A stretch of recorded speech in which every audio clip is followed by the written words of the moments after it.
Hi, in this video we're going to show how to use the GPU coder to accelerate the simulation and code generation speed for a Simulink model that uses deep learning.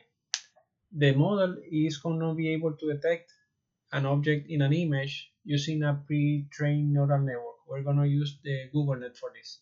Okay, so let's make the model, but first we're going to load the model just to get the names from it and also to take a look at it. So we're going to use the analyze network command, and this might take a while.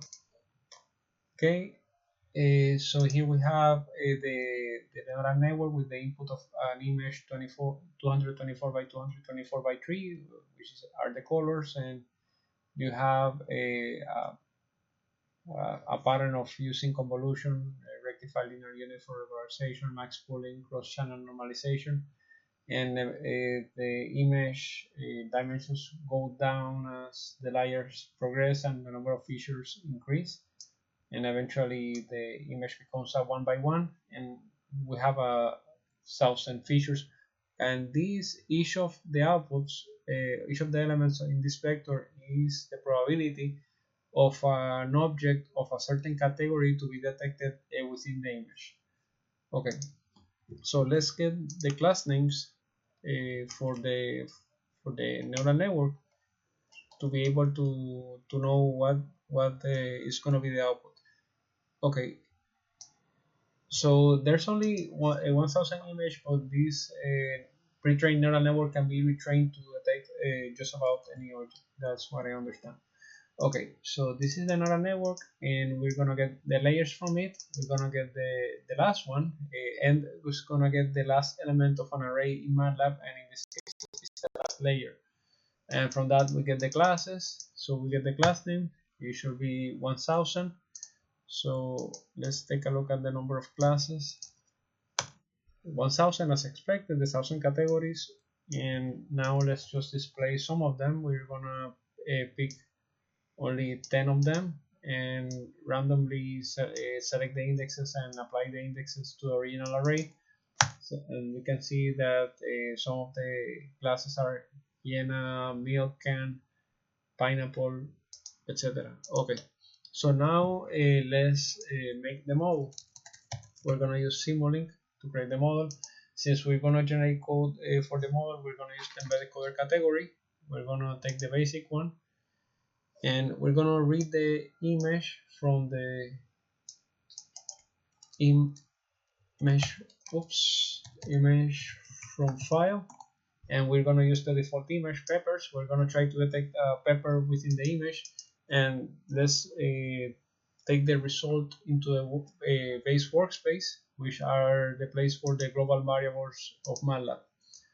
Okay, so to do that, let's get a to workspace block, and let's call the output ypred.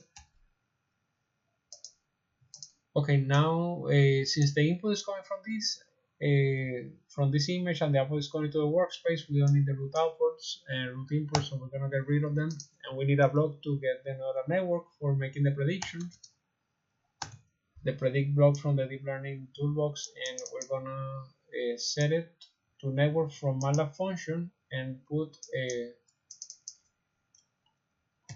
Googlenet model. Nope, Googlenet. Okay, that's gonna be the network, and now let's connect it. Okay, I want to make sure the dimensions are correct, so I'm gonna select single dimensions, and okay, so we have an error. It's complaining that the dimensions do not match because the neural network expects an image to be 224 by 224. So both of them are RGB, so the third dimension of colors match. We only need to modify the first two dimensions, and for that we're going to use a resize block. And let's take the option on number of rows and columns because we're going to modify only the first two dimensions. Okay.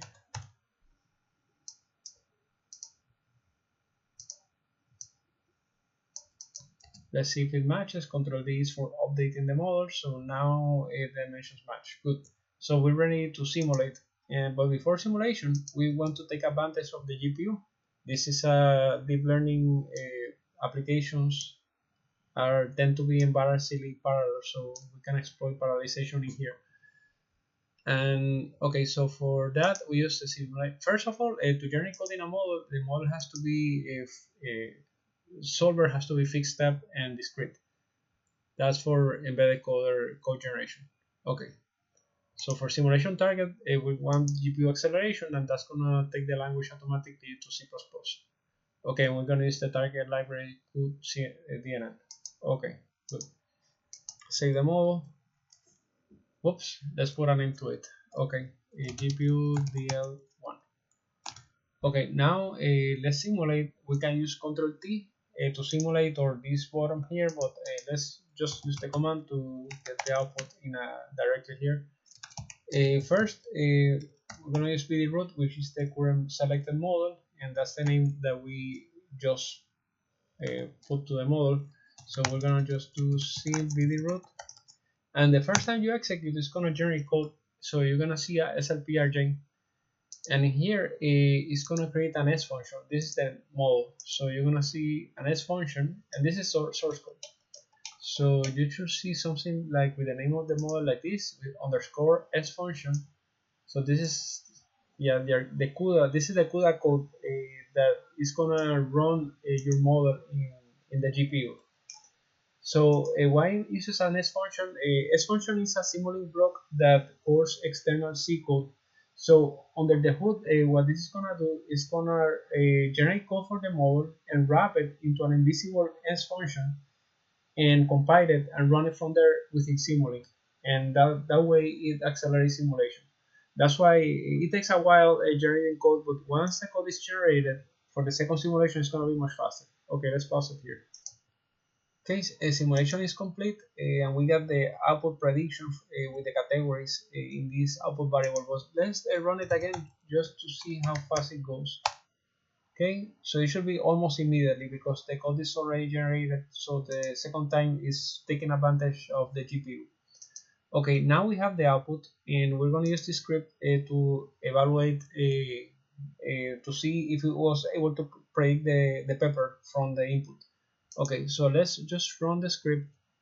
This is gonna load the image, and Simulink is a time-based simulator, so it's gonna run the model. All the calculations is gonna run it for a sequence of time from a time range. So in this case, it's gonna go from 0 to 10.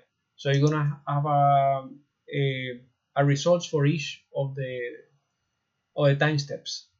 Okay, so since we're loading an image and not a video, we're only interested in the first time step is going to have the same value as the rest of the time steps. So the final dimension of the data is going to be a time. So we're going to just pick up the first one. Okay, and that is going to give us the 1,000 categories. And we can see in here that most of them are 0, which means that for the corresponding category, there's no chance that that object was found in the picture. Okay, so let's sort them in descending order to find the top scores, and we can see that now the first one has 90%, 95% probability of being true, and the second one is 1%, and the other ones are almost 0. So it's predicting with high confidence that the first category listed in here is the object found in the image. Okay, so let's pick up the top 5 scores, and with the top 5 indexes, we apply them to the class names that we obtained from the last layer of the neural network as we saw before. So we can see the top 5. And the top one in the list is bell pepper. So as expected, because the image was about peppers, so it found the bell pepper. Okay, so the rest of the command is just to display the image. You can pause to look them in detail. I'm just gonna run it and see the result. Okay, so here you can see bell pepper with 95% confidence, and there's a bunch of peppers in the image as expected. Okay, so now, okay, so simulation is good to making sure that your model is working correctly as we just did, but you may eventually want to deploy this into a cell phone, and let's say that you're making an application for deep learning for autonomous driving. You want to deploy the generate code into the car, so we eventually want to generate code for this. well, in this case, it's GPU CUDA code, so we want to deploy it in the desktop to run it. Okay, so let's just generate code. For that, there's a small modification that has to be done once in the model so that we can generate code. Let's go to Echo Generation pane, make sure that we have ERTTS selected. We have to select C++ because GPU only works with C++. Let's select this, and okay, so we want a report. Let's hit apply. We want to create a report and open it automatically. Let's make sure that the interface, the library for the generate code is correct. Let's go to the deep learning. Okay. Okay, now we're ready to generate code. And to generate code, you can use go to the Embed Coder app and hit the build button, or you can hit Ctrl B. But just to make it clear, we're gonna use the command. Okay, so we're still focusing on that model, so let's just do RTW. Okay, so that is gonna start generating in SLTRJ, but the main code is gonna be on the name of the model underscore ERT_RTW. Okay, so that eventually the model.c file, in this case model.cu, because it's CUDA code that we're generating. So here's the CUDA code, and we got the report. Okay, so the entry point has the same name as the model, and within that file the entry point is the step function, and here calls another entry point function, and we have it's gonna load the model only once. And okay, so it's gonna call the predict method that's gonna take the pre-trained neural network, the image input, and the classification is the output. Okay, so let's go to that one, and here we find the CUDA code with the marshalling, the copying of the host variables to the device, calling of the kernels. Okay, so that's it. Thank you for watching.